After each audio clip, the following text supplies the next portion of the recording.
Good afternoon. It's Celeste of Astrology by Celeste. Yes, it is.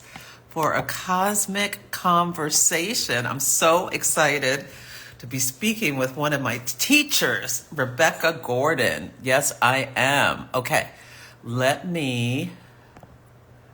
Here she is. 4 times to get it to work. Let me try hitting accept again. Hopefully that worked. There we go. Hi, Hello. hi, Rebecca. How are you? I am great. How are you, Celeste? It's so good. It's so good to see you. I am doing well. Glad it's Friday, Venus, that we're talking on this beautiful Venus day. And I'm so excited that you are here. Rebecca, for people who don't know, Rebecca was one of my first astrology teachers, and you got me started on following the moon and how important. I remember you told us to watch it every day with that app. Oh, what app is it? Moon Deluxe or something. Yeah. And it just changed my life. Getting in sync with the moon cycles has helped me be so much more grounded and bring so much happiness and joy and change into my life. So thank you. Celeste, I am thrilled to hear that. And nothing makes me more happy than what's happening today. To see you from many, many years ago, having started astrology school, now with a thriving practice. Thank you dearly for bringing me onto your podcast. I'm so proud of you. I love everything that you're doing. And like, part of the joy of being a teacher is now I get to listen and learn from my students. So, like Celeste, you've just soared. And I remember in the early days looking at your ecosystem, and you're always so active in the classes, asking the most insightful questions. And yeah, I'm just so thrilled to see what you're up to these days. So, first, congratulations. Oh, thank you so, so much. Yes. And please introduce yourself for anyone who's not familiar with you yet. So my name is Rebecca Gordon, and website RebeccaGordonAstrology.com. I have been a full-time practicing astrologer, I guess, for about 20 years straight now, and astrology is what I breathe, eat, drink every day. I've been running an astrology school for actually about 15 years, and it's probably more so my passion to be teaching now more than anything else, to be passing on to the torch, to make sure we have future generations of astrologers, and to translate this beautiful language of the cosmos in an easy to understand, digestible way, to democratize astrology. Yeah, that's what I'm here to do. Thank Yes, you and so you do much. such a great job with it. Yes, Rebecca is so amazing. And you can follow her by just clicking the carrot, and you can follow her without even leaving the live. And so, yeah, we were just brainstorming earlier about what to talk about. There's so much to talk about with the astrology. I do want you to explain to people what the ecosystem is, and you can tell them about astrology for entrepreneurs as well, and then we can jump into Pluto and Aquarius. That sounds great. So thanks, Celeste. Yeah, I mean, really early on, I was like, astrology can get very heady and like solely psychological. And I thought it's important to bring it down to earth. I mean, I'm a Virgo, I got a Virgo stellium, and I'm an environmental activist myself. So I thought, okay, I think very much in ecological terms, in terms of ecosystems. And I started looking at charts and seeing them as parts of nature. So every sign would be analogous to a part of nature. So, for example, like that moist, rich, fertile soil that you have, Celeste, might be very Taurian, where a tree can grow out from and it can establish deep root systems and stability, security, and creative blooms, and every sign is relevant to a part of nature. So I would start seeing charts as ecosystems, as each ecosystem has a role on Earth. And namely in business, when I'm looking at your role in business and anybody's role in life and work, I'd like to translate the chart to a unique ecology first. And then when you're working with a team, you can see how all the different ecosystems work together. Um, yeah, I found that to be like a very easy and digestible way to learn astrology, this ecosystems approach. And it also puts us in touch with nature in a way that I felt like was missing in astrology. That can get a little bit too heady and Mhm. actually divorced from nature sometimes. And I thought the point of studying the stars and cosmos is to put us back in unity with cosmos and nature. So I don't, and I love medical astrology for that reason too. Whenever I look at the chart, I see the body in it too. I see all of the organs working as well. So I think it's important to kind of bring it back to that ecology, our inner ecology, to see where the streams are running and everything like that. Um, and yeah, I hope that explained ecosystems in a nutshell. Yeah. Do you want to run through the signs real quick with a little ecosystem language to Oh, help sure. people see themselves and their signs in a different way? Yeah. Why don't we start with Aries? Okay, sure. So, um, when I would just say, everybody listening, when you might, yes, listen to your sun sign, listen to your rising, your moon, your Mercury, Venus, Mars, all of that. Okay, Aries, let's go.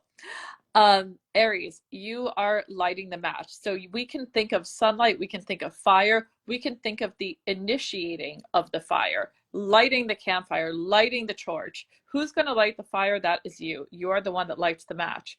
So in an ecology, you would bring heat and the ability to light that fire. I love that.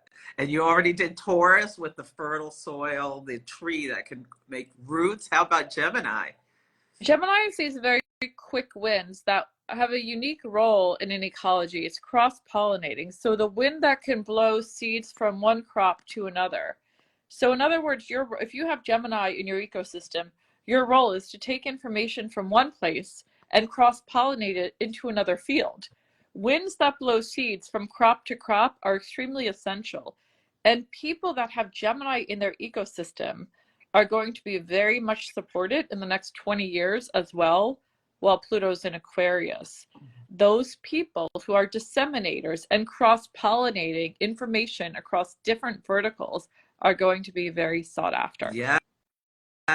Yeah. I love this. I love the way you explain this. Let's go to Cancer.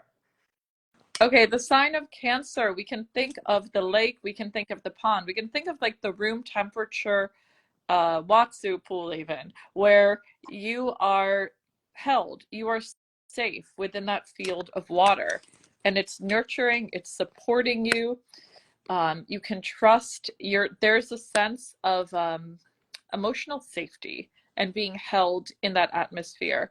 Now, if you have, for example, Cancer mixed with Taurus in your ecology, just to give you an example, such as Cancer Celeste. rising. So the Cancerian is your ability to trust and make decisions based on your feeling.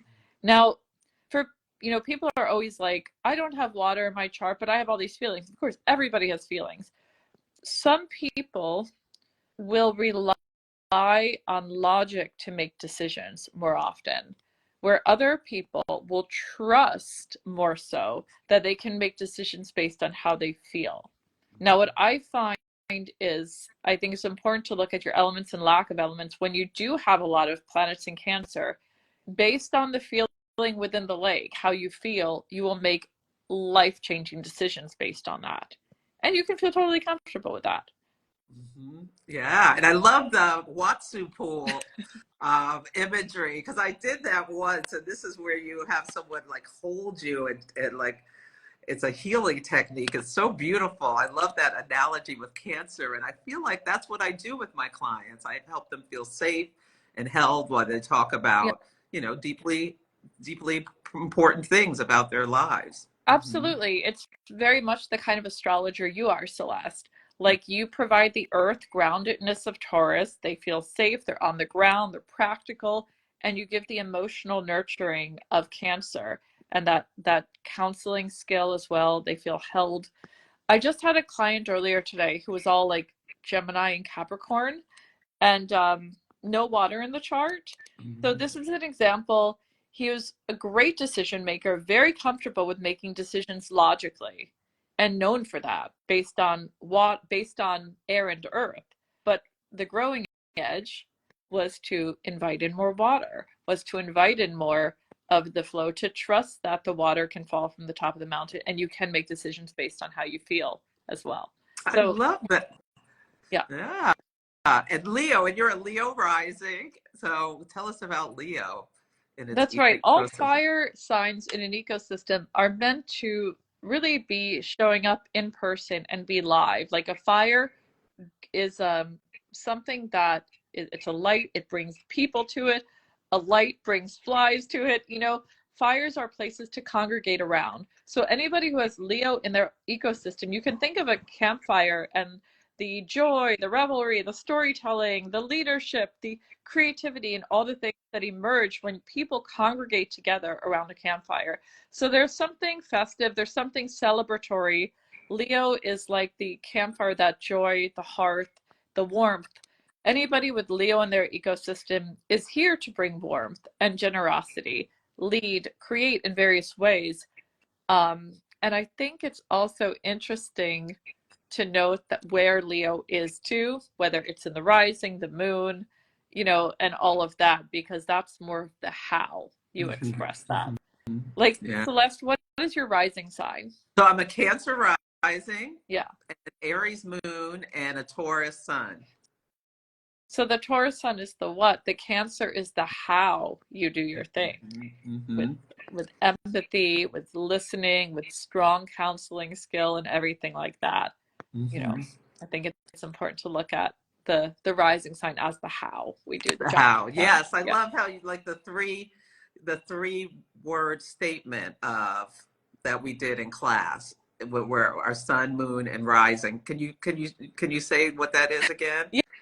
Yeah, I look at it very simply. The sun is what you came here to do. The Mm-hmm. rising sign is how you're going to do the job of your sun sign. It's like the vehicle through which the sun sign can do its thing. Um, and then the moon sign is your why. Mm-hmm. So I think a lot of times in Western culture, we forget about the why. Mm-hmm. And we don't pay much attention to the moon sign, which, Celeste, you have given such a good nod to in everything you do. So I love that. Because if we're not actually feeling our why, then we feel like there's a lack of purpose in life. Mm-hmm. If we don't do our moon sign, we're not going to feel like life is worth living. Life is going to feel very lackluster. Our moon sign is our cup that needs to be filled. And a lot of us here in the Western world, we keep doing our sun sign and our rising because we're so damn good at it, but we forget about our why. And we got to bring that back into the equation. I Mm-hmm. feel. I know you do. And yeah. And with me for Aries, I feel like my why is helping people, excite people, helping them see like a different way of like giving them courage to take some risks, and helping them using the chart to show them how it's available to them. So I love that with the why. That's why I quit my comfortable corporate job, because I moved in the 10th house. I need to emotionally feel like the work that I'm doing is meaningful. Yeah, Yeah. and you're absolutely taking on a pioneering approach within the world of astrology. I feel like everything you do is quite pioneering. Oh, thank you. Thank you. Thank you. Yes. And oh, Virgo, you know all about Virgo. That's right, I do. And someone, Kristen, commented that so many Virgos are interested in astrology. And I think it's like that bringing order to the chaos, understanding the universe is not random. There's a meaning and Yeah, things behind it. that's right. Life is really chaotic, but there are organizing principles. Mm-hmm. And so Virgos were incarnated on the planet. And right, the role of Virgos here is ultimately you think about the soil that has grown these crops, these really well manicured crops. There's the cucumbers growing there, there's the strawberries, and each one has a specific purpose. Each one goes to market, each one brings nutrients to the body, each one has a role to play. So Virgos are symbolic, our nature, to all my fellow Virgos out there, we are ultimately here to serve, yes. but we want to organize the chaos of reality. So we're not growing like peanuts and strawberries and everything all in this big pool together. No, there's like crops and there's organization of each one and the role of each vegetable and nutrient and to go to market. So we can think of that. Like I always have an image. I know you're from the West Coast, Celeste, but like driving down from like San Francisco to LA and seeing those beautiful crops of the oranges and the lemons and the strawberries and all the things. I always think about Virgo seeing the wheat crops in each one on that road because it is really the crops of production that go to market. Um, and and certainly our job here is to ground, to organize, to create structures. Um, you know, I can say in business, I mean, oh my God, when I was super young, I was such a geek about project management before I even knew what that was. I was like a 24-year-old recording all my processes and doing all this stuff. I don't know where that came from. It came from being a Virgo, you know, Yes, I just think it came from your Virgo stellium. right. It got so crazy, but I think that like looking back, having all that Virgo is definitely like you see a lot of astrologers with Virgo because astrology can be like very detail oriented and you know, you go real into the details and then you have to have the ability to zoom way out as well. You know, I think it's very much that internal zoom lens that is integral to this art and science, you know, of astrology. Yeah. Um, Yes, I love that. Yeah, I love that image of the crops to yeah. market. And what about Libra? Libra, you can think of like that soft, balmy breeze. And then when you just want to hang out outside in the sunset, have another have another mocktail with your friend, connect and talk, and you start to build relationships. And the air is just so perfect that you want to just spend a little more time. Libra is the first sign. We represent like civilization, civility, society. Now we've gone to market and we're starting to build relationships to create culture and to everything's based on relationships. The relationships are the fulcrum of life, right? So this is the idea of Libra. And these are the soft winds that bring people together to relate, where you want to spend more time with one another. Any air sign, whether it's Gemini, Libra, or Aquarius, creates a little bit of dryness in the ecosystem. So, like, for example, if you had all water and there's some Libra, we would have like perhaps the waterfall. Like, there's wind on the waters, there's wind, there's breezes, there's soft, you know, but here it's like the softer breezes that elicit more human connection. I love that. Yes, and Scorpio. I imagine the depths of the ocean. So those of you that have Scorpio in your ecosystem, the pilgrimage and the dive to the bottom of the ocean where you must let go of everything. Like your clothes come off, everything comes off, you lose it all, you let go of everything, right? And that journey to the base and where hopefully you find the treasures there. That is where the treasure chest is, the riches, Pluto at the basin of the ocean, right? And it is that deep, deep dark water. It is that it is there's an instinct when you can't see anything at the bottom of the ocean. Your instinct can take you. And Scorpios, they have the strongest instinct, stronger than any other sign. I think Scorpio and Aries, there's something that guides them that is so far beyond logic. It is the pure animal instinct and knowing. Um, Well, that Mars principle, Mars has rulership in both of those signs. So that makes total sense. It's that primal survival instinct. yeah, Yeah. yes, most definitely. They have it. And the journey, isn't it interesting to look? I love to think about the kind of archetypal, more lyrical journey from Scorpio to Sag because you come from the depths of the ocean, having gone through these rites of passage and lost everything and found the gems and found the riches. And then we go up to the top of the ocean to share the wisdom, to teach what we've learned. And we hold a torch of meaning and belief and warmth. So Sagittarians are fine, right? Mm-hmm. But they're holding this torch and saying, hey, I've been through these rites of passage. I've gone through the depths, and here we have some maps. We are going to guide the way. And there's a sense of guiding with some new organizing principles of reality. So there's this torch of meaning and belief. All of these fire signs congregate people together. They bring heat, they teach, they lead. I like to see fire signs more out in the world in person versus behind desks for the most part, or else they're leading, teaching, doing fiery things. But the Sag fire is so different from the Aries and the Leo fire, because here we've gone through the scorpionic rites of passage and we have a unique message that we are bringing out to the masses with this torch meeting. I love that. And I just have to say, Emily says that she was just listening to a replay from the course and was wondering how I am doing. So listening to one of your classes, and I was in the same class with her. Nice to see you, Emily. Yeah. So how about Capricorn? This is the height of the mountaintops, and people that have Capricorn in their ecosystem, you are on the mountaintop, and from there you're able to see all the city planning, see all of the structures of the villages, how all of the moving pieces work together.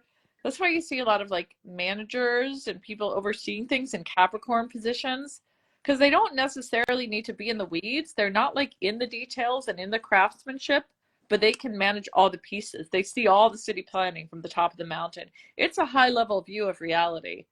And I think with that view, you see the next mountain peak, and you see the next one, and the next one, and so on and so on. So it tends to be very goal oriented. I did somebody's chart earlier today where they had a combination of Virgo and Capricorn. So they were like doing all parts of the business. They were in the details, in the weeds. They were on top of the mountain doing the planning. And, you know, somebody with Virgo and Capricorn both, they work a lot. They do everything. And it's a challenge not to do everything if you have a lot of That Virgo sounds and like a Cap, I'm sure. serious workaholic. Hopefully they don't have Taurus too, because if so, they're in trouble with having any rest and play. How about Aquarius? I imagine like the air in the stratosphere above the mountaintop, thinking about Aquarius, and sort of like the lightning storm, the storm winds that can shock you. And when a windstorm comes in, in a way it cleanses the air, it cleanses everything. Have you ever walked out after a windstorm and it feels like, wow, everything is new. Everything's had this sort of like this fresh breeze, and it's sort of it's that kind of like lightning strikes air. There's something of a seed of innovation, a seed of like, okay, we're here to start anew, like after the storm. Aquarius is that kind of strong winds that change the way you see everything, that have the ability um, really to impregnate consciousness with new ideas, and that's like pretty relevant right now. I think with Yeah. Pluto moving into Aquarius, we can imagine this like larger collective wind coming in, and the last time we had that was the American and French Revolution, right? Yeah. It's incredible the changes that are coming. Let's do Pisces and then go to Pluto and Aquarius. Yeah, so Yeah. excited to connect with you on that, Celeste. Pluto and Aquarius. So for Pisces, it is water still. And I like to imagine the moving waters with Pisces, as it's a mutable sign. So we can think here of like a stream running, a waterfall going, and the movement of the waters. As Pisces, the emotions are moving, they are changing, they are moving with I feel this, I feel that. There's a nice mutable quality to it. So, for example, like the people who have a lot of like Cancer and Pisces in their ecosystem might be very accustomed and comfortable making decisions based on how they feel, the changing feelings. And that might look like a waterfall stream that then goes into a lake or something like that, you know, if it's Cancer, Pisces. And maybe if that person has Virgo in their ecosystem, there are some crops along the side growing kale or whatnot, you know. But this symbolizes when we combine water and earth, I'm just giving an example. This is somebody who's interested in building something for the long haul, but building based on how you feel. Like, I feel that the world needs this, or I feel I want to create relationships to give people support. So we're going to build a structure that will set that up for the long time. So somebody building a therapeutic practice, for example, might be like very Pisces Virgo. In fact, one of my therapy clients, she's a therapist who uses astrology. She's all Pisces Virgo, come to think of it. But that's Oh, sort of an cool. example. Yeah. Yeah. Such a beautiful way of seeing the signs through that lens of the ecosystem. So thank you so much for sharing that. And let's talk about Pluto and Aquarius, because this month is going to bring in, we're going to see a lot of the change that's coming with these with this windstorm. With first on Monday is going to be Mercury, and then I think it's about the 12th Mars, and then the 20 something Yeah. Venus all meet Pluto at 0 degrees. So that first degree of this sign, this new energy. What are you thinking? Some thoughts about that? Absolutely. First, I do want to mention one more thing about the Oh, yeah. ecosystems. Whatever your ecosystem is, I do think it's an interesting thing to connect to that part of nature. And I would encourage everybody to find the ecosystem that is symbolic of your sun sign or your sun sign mixed with your inner planets and spend some time merging, connecting with that part of nature too, just as an exercise. Um, that's quite interesting too. Yeah. Okay. So, yeah, aside from that, Pluto and Aquarius, right, Celeste? Every planet, Venus, Mercury, meeting Pluto at the very early 0 degrees. We're going to get a full taste, a sampler platter of the year in February. Absolutely.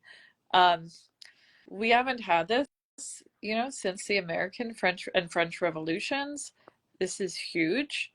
Um, and to me, it denotes a bigger change that we're all going to have to make in terms of the way we see our creative power in society.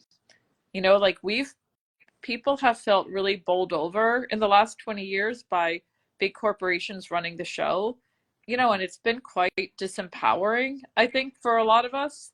And there's almost been like this feeling of resignation, of giving up. Oh, wow, they're just the big corporations are taking over, all the mom and pop shops falling away, all the small business, and that is very like, it's been very sad to witness that as well over the last 20 years. And I think people have, in a way, forgotten their power and their agency seeing all of this happen. It's been disheartening, Mhm. that during Pluto and Capricorn, as whatever sign Pluto is in, we tend to see that sign get overblown. So within Capricorn, we saw corporations, big businesses just get overblown, blow up out of Too proportion, big to fail came when Pluto went into Capricorn in 2008.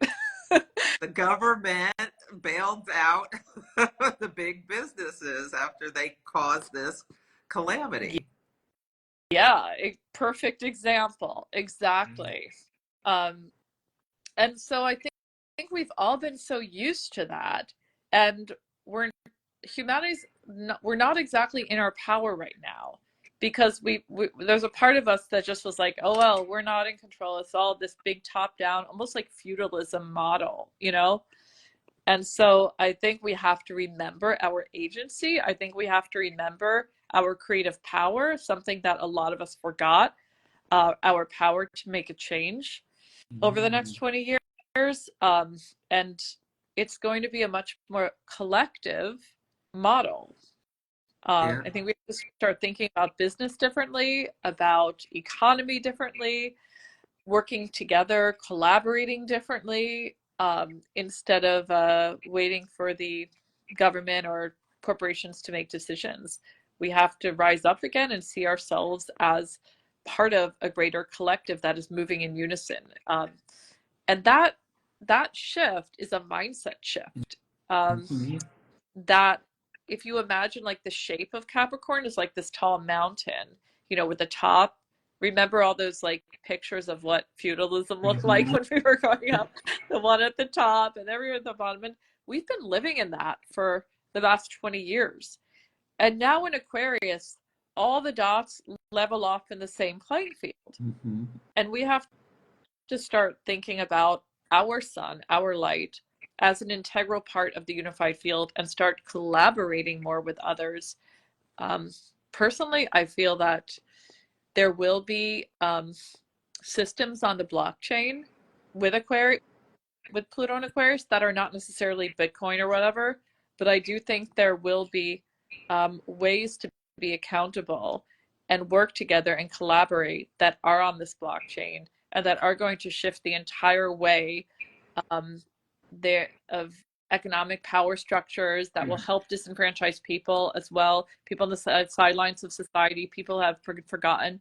I think with the combination of Saturn and Pisces, the concern, compassion, and care for the underdog, which is really important right now, as mixed with Pluto and Aquarius, um, I think there is actually a great deal of hope for new systems, new economic structures that could create a more egalitarian approach. So, like, Yeah. despite all of that, I do think we have to keep our eye on what can work and become active participants in that. Um, I'm personally exploring like a lot of these new technologies that are doing this, and I'll be writing more about that in the future. Um, in fact, I'm going to create a Pluto and Aquarius event with my friend in Brooklyn at Jupiter House, where we're going to start sharing some of these new ideas, things like that, over the next week. So we'll have Oh, I people. love that. What is Yeah, that something people can go to in person? yeah, it's going to be a live event. It's actually going to be free, and I'll put the word out about it on my Instagram story because I would love for people to get involved and see how they can help and create more equality in various ways. So it'll be astrological activism. Yeah, and I think ultimately it is bringing the community together again and seeing how we can all be a part of this and collaborate and work together in new ways in alignment with Pluto and I Aquarius. love that astrological activism. That yeah, I love that you're saying that, and we're seeing this like what you were just talking about, these massive shifts with people.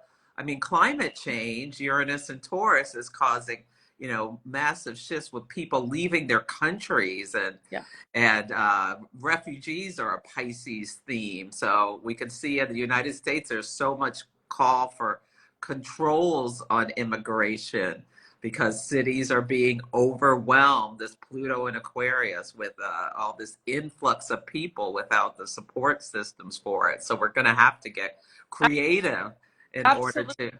Mhm. Yes, Celeste, I couldn't agree more. That is exactly what we're going to be talking about. The need for that. So you hit it on the nail. Maybe you can chime in online for this conversation. But yeah, I mean, in a way, it's the signs of Pluto and Aquarius, the need for a more egalitarian approach combined with the level of care, compassion, and the large amount of refugees coming in.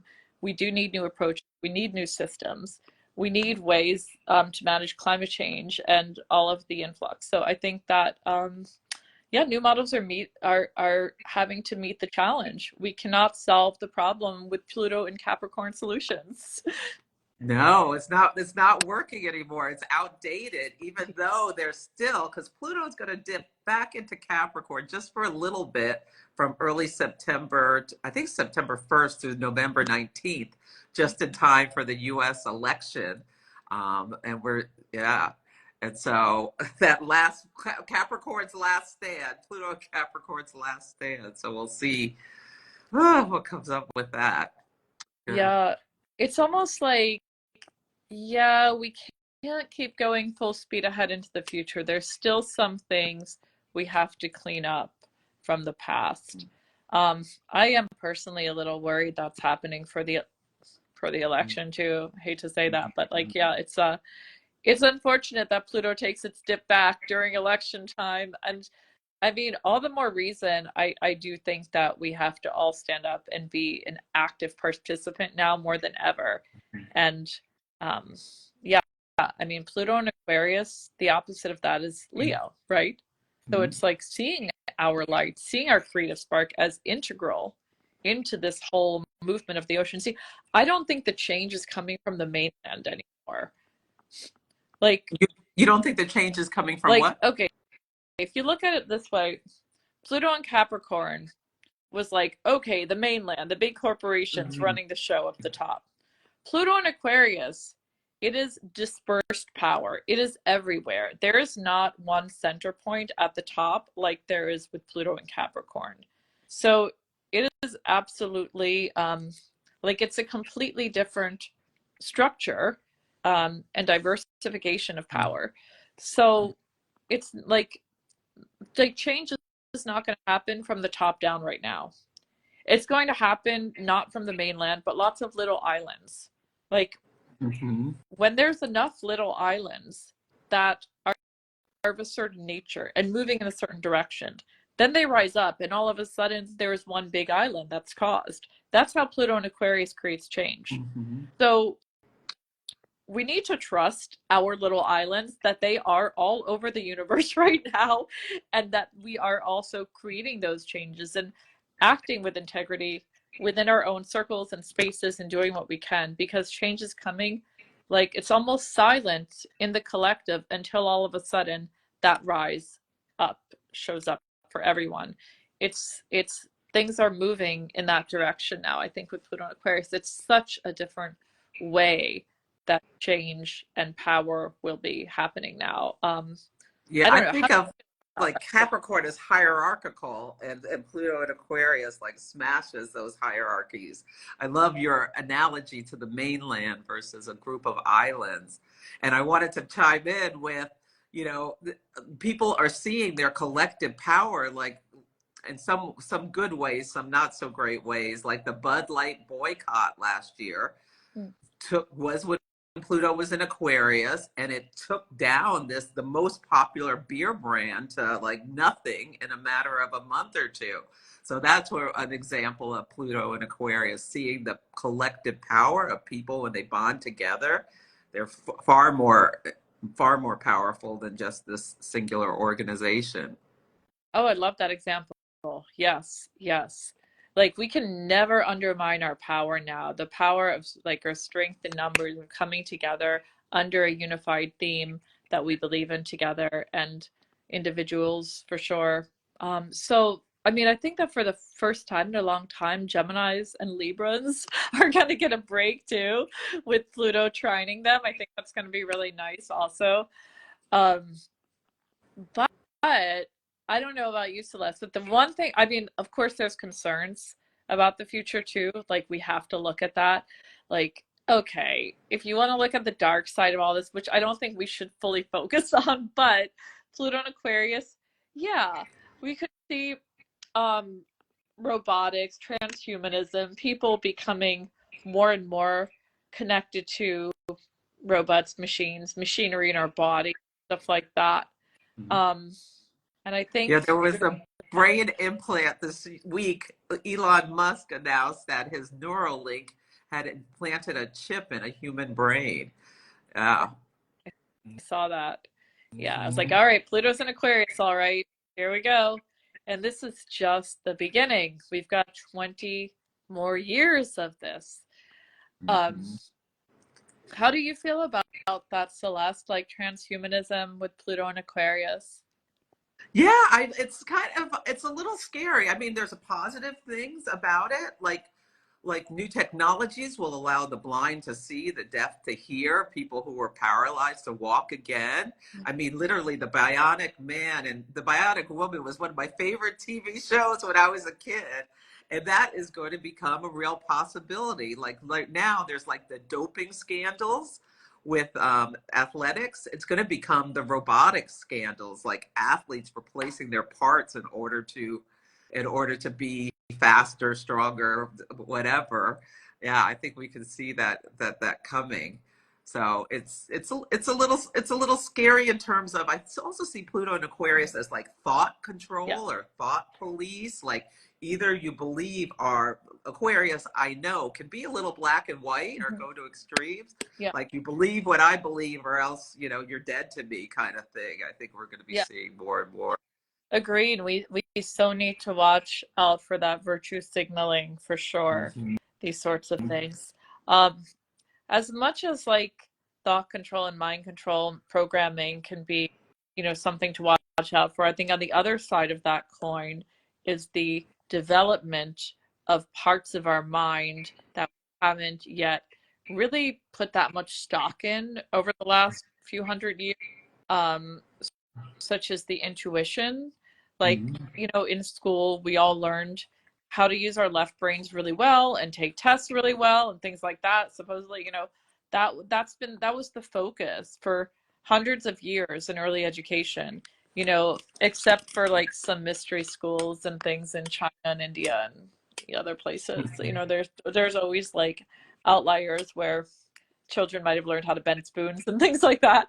Sure. But for the most part, we learned how to use our left brains really well, right? And I think that the other part of Pluto and Aquarius is like, instead of mining the earth for coal and oil and gas and all that stuff with Pluto and Capricorn, we're mining the mind. I think we're starting to explore parts of the mind that we had never activated. And I see a future where in education, kids are learning to change brainwave states and develop parts of the mind, develop their intuition, probably leading into forms of telepathy. Oh, That schools are wow. already piloting programs like this across India and the US in various places. They're already piloting intuition programs. And they're realizing that when you start training kids and using their intuition before the age of 7, they become very self-assured, have strong ESP, and they are able to have much less chance of anxiety, depression, and things like that because they trust themselves in a way. Oh, So I it's love like, that. That yeah, could be a Jupiter and Gemini absolutely, topic. absolutely. So Jupiter, Gemini, and Pluto and Aquarius are going to be in cahoots in some very positive ways. Exactly, Celeste. I love the way you think. Yes. Um, so like we're already seeing signs of that, and like things like uh, you know, what is what is it called? I don't remember the name of it right now, but the apps where you can check your brainwave state and you can realize when you go from like alpha to beta or gamma state, Apollo Neuro, and things like that. Oh, I think that those are going to become a lot more democratized in the ability to, we're going to understand that telepathy and being able to receive signals is more possible in certain brainwave states. And we're able to like independently get that kind of neurofeedback. So mhm. the exploration of the mind, yes, on one side we can see, okay, mind control and programming. On the other side, we can see, wow, can we gain independence and agency over our mind and teach our minds how to do all these other things? And I think we have to look at it that way and take agency over our mind as well. That's making me think of the psychedelics like mushrooms and the micro dosing. Like Pluto is a really small planet, but so powerful, and using these psychedelics that feel like very plutonic. They come out of the earth. Yeah, I Mm. mean, the psychedelic movement definitely had a huge rise with Neptune and Pisces, now with Mhm. Saturn and Pisces, the regulations around it and everything like that. It's becoming much more built into the fabric of therapeutic practices. For Mhm. sure, we're seeing that with Saturn and Neptune and Pisces, with ketamine, MDMA, everything like that, especially for veterans and trauma survivors and Mhm. soon other people. Yeah. Oh yeah. Nota Alicia says California is dedicating a lot of funding to social emotional learning. But to teach this work, people and systems need to embody it. And saying that feels very Pluto and Aquarius. Yes, social and emotional. That's that Jupiter. When Jupiter goes into Gemini, it'll make a beautiful trine with Pluto in Aquarius. And we're moving towards that. That happens in May 25th. Jupiter enters Gemini. So we may be hearing more about that social I emotional learning. I love that. love that. And yeah, at the end of May, I think that's like such a fertile time where if you have like a brilliant idea, a new idea, something that you want to bring out into the world that you felt really the world wasn't ready for quite yet, that could be a great time to introduce your concept, your vision, whatever that might be, or to get investors in it, whatever that is. So yeah, definitely looking forward to that Pluto trine Jupiter for sure. Hmm. Yeah, and Jupiter, yeah, and Gemini, people more open to different thinking, ways of thinking and information and facts. I love Mm-hmm. that. Yes, yeah. Teresa's saying elections are happening all over the world. And I was watching the news and there was a story from someone, I think it was a South American country, talking about how 2 days before an election, people were getting robocalls in an artificial made voice to sound like the candidate. Um, and then recently there was a robocalls with Biden's voice saying, don't worry about the primaries. You only have to vote in November. So this Saturn in Pisces, this like creating this false, making something seem real Saturn that's fake for deceptive purposes to have like mass influence over the collective, Pluto and Aquarius. Yeah. Yeah. Oh, that's definitely a concern. Like the amount of like fake things, fake voices, fake people, everything created with all of this AI generation. I mean, that's such a concern. What is real? What is not? I hope that Saturn and Pisces can like draw the line there at some point. I mean, I think that's the good news is Saturn is in Pisces too. It's not Mhm. just Neptune. Yeah, but they're Um, moving together, although they meet in Aries. no. That's kind of that's a whole nother thing. Have you thought anything about Saturn and Neptune meeting in the sign of Aries? You know, I haven't gone there yet, but Mhm. it's interesting with astrology though and other adjacent things becoming more Saturnized now, like um more structures and rules around, more systems, more regimentation. You know, I wonder if science is going to like get more serious about, yeah, trying to show how astrology works and to, I wonder if astrology is going to get in the hands of non-astrologers, another, I mean to say, and all of these things with Saturn and Pisces are going to be I think they try to put them under a microscope, Mhm. you know, and sometimes they fall apart. Sometimes it doesn't work because I wonder if they're just not supposed to be. Like, you know, but I think Mhm. it's an interesting time when science tries to adopt all these spiritualities and prove here's how it works scientifically. And that's all very interesting. But I don't think that science is supposed to co-opt everything though. Mhm. But I do Yeah. think Saturn and Pisces, we're going to see a lot of that. Yeah, and Uh, if I mean, I think if governments used astrology, it would help like knowing where the action's going to take place ahead of time. Potentially, there could be algorithms built to. It would be incredible to be able to predict what is upcoming and where the things are happening. Yeah. that's interesting, Um, Celeste. Like I'm curious what our listeners think about that. mhm. Like, do well, then would the government be like, "Oh, Mercury's retrograde, time out," you know? Like, why not take a break for a few weeks, everyone, go home. I mean, if our whole Well, they world was, wouldn't launch the healthcare app on the day when Mercury's retrograde. They're not going to send us home, you know, I but think they would have I think universal basic income would already be rolling out if government was using Mhm. astrology because they would see Pluto's in Aquarius, Saturn and Pisces, it is time for universal basic income because AI is going to be taking so many jobs, all the Mhm. truck driver jobs already, like self-driving cars, white collar jobs, blue collar jobs. It's true. AI, yes, will be taking. So we will need to solve for that. I do think universal basic income with Pluto and Aquarius, yeah, government would have already rolled that out if they were looking at astrology. Jupiter Uranus conjunction in Taurus. That Yeah. could be an idea that gets some traction around that April 20th. Oh, We'll see. Definitely. Hmm. I mean, that's huge. In as far as like changing our economic model. Last time that happened was when women began the fight for equal pay in the early Oh, 40s. when Jupiter and Uranus were in Yeah. Taurus? Cool. Okay. Yeah. Yeah, we'll see what comes up around that. Oh, Tanya's saying the current boycott of Starbucks has them changing some brands and location names. Interesting. I hadn't heard that yet. Yes, people are boycotting Starbucks as well over, I think it's about the war in Israel. Wow. Mm, yeah. Let's see other comments. I love our Yeah. comment section. Hmm. These you have such a great smart following, Celeste. All these people are just wow.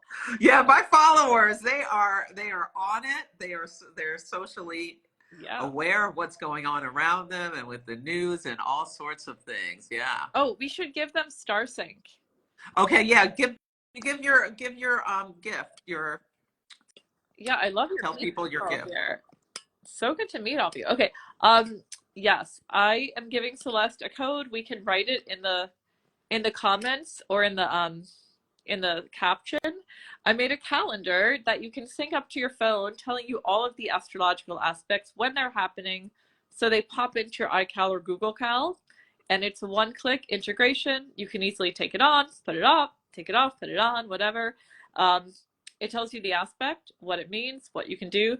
So you can be like, okay, I have a business meeting at 2 p.m. and then it shows like, you know, Saturn trine Mercury, great time to sign a contract or make a decision. But it'll show that in alignment on your calendar, so you don't have to go to a separate app. It's called StarSync, and I'm giving Celeste a code, so you Yeah. can all. Yeah, it's Aquarius 50, and so you can go to Rebecca's website, RebeccaGordonAstrology.com, if you want to grab that calendar. And you're also, oh yeah, Jasmina saying we might get a 4-day work week as a new norm. Yeah, That would be lovely. One thing I want to point out, though, is that Pluto in Aquarius could be power to the people. Let's go to a 4-day work week, or taking power from the people, like authoritarianism and totalitarianism. yes, yes, and that's a really good point. I do think the unified field, like I think there's a more porous quality in the field, and everybody used to say, "Oh, your thoughts create things." Well, that's times 10 now with Pluto and Aquarius. Like your thoughts reverberate so far into the collective right now. Our thoughts um, are what we say, the words. So I do think we also have to be mindful of not to go full on into fear stories. Mm-hmm. Um, in terms of that as well. And instead of how are we all creators? How are we all sons? And how are we all actually building the world that we want to live in?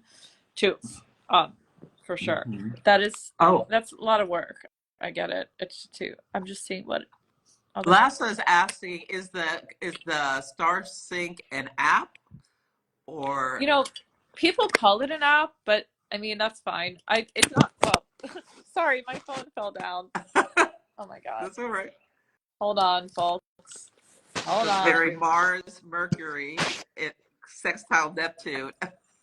All right.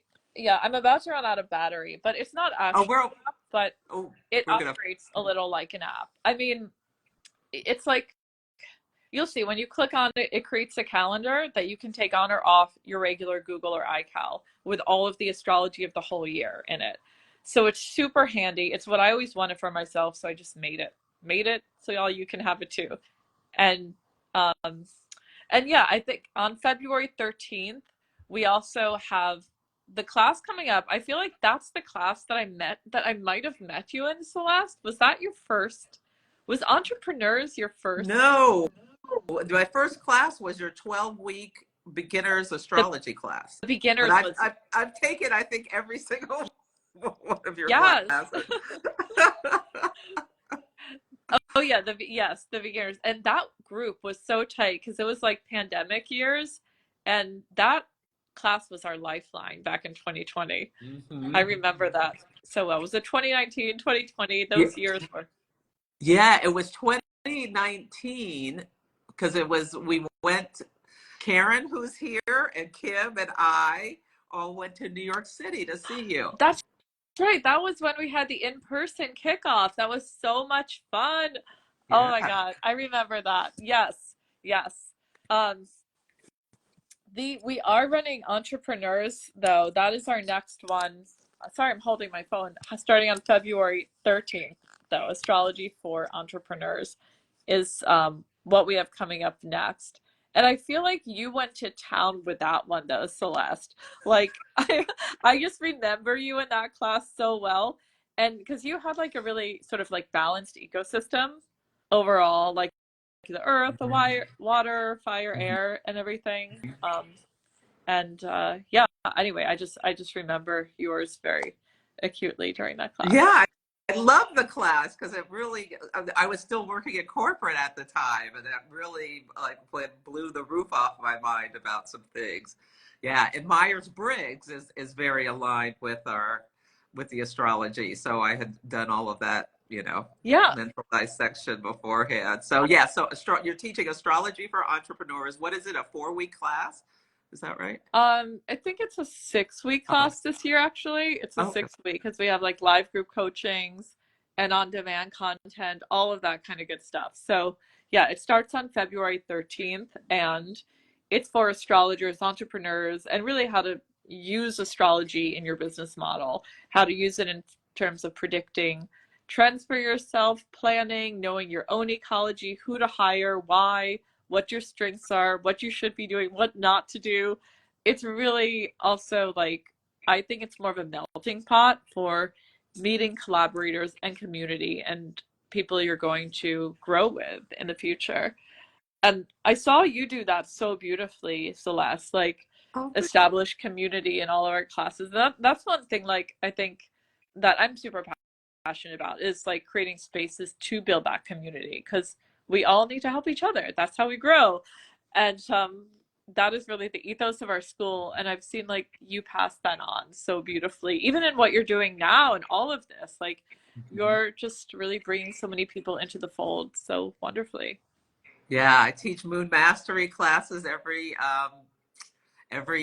Sunday before the new moon to help people plan and see what's coming so that they can be aligned. Yeah, aligned, as well as I'm teaching astrology foundations as well. So yes, you've been an inspiration to me. I have 5 planets in the 11th house, so it means so much to me for you to say how you like how I'm building community. Yeah. Oh, that makes me so happy, Celeste. Yeah, my moon in the 11th house is so happy to see that. Yes, yes, and are you a Cancer moon? Is that Correct. right? Yeah, my Cancer moon in the 11th.